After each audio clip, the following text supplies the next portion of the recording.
Delovna točka na računalnik, torej virtualno bojišče ali VBS2, kot mi kaj še rečemo. Na teh računalnikih se v bistvu vojaki usposabljajo v konkretnih aktivnosti, ki jih bodo kasneje izvajali tudi na terenu.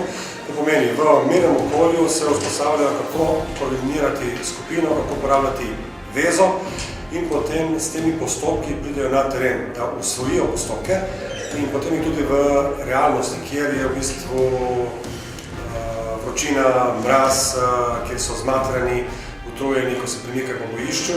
Nekje tisto, kar so tukaj osvojili, potem probajo v realnosti.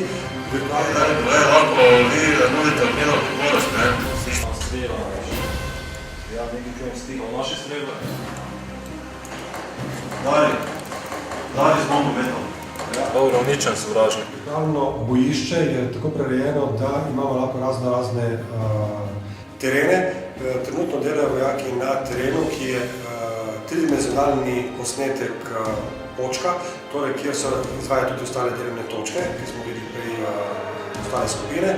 In v bistvu na istem terenu lahko izvajajo po domačem rečeno videoigrico, s katero dobijo tisto potrebno prakso in rutino, da lahko potem izvajajo vse postopke in aktivnosti v okviru usposabljanja na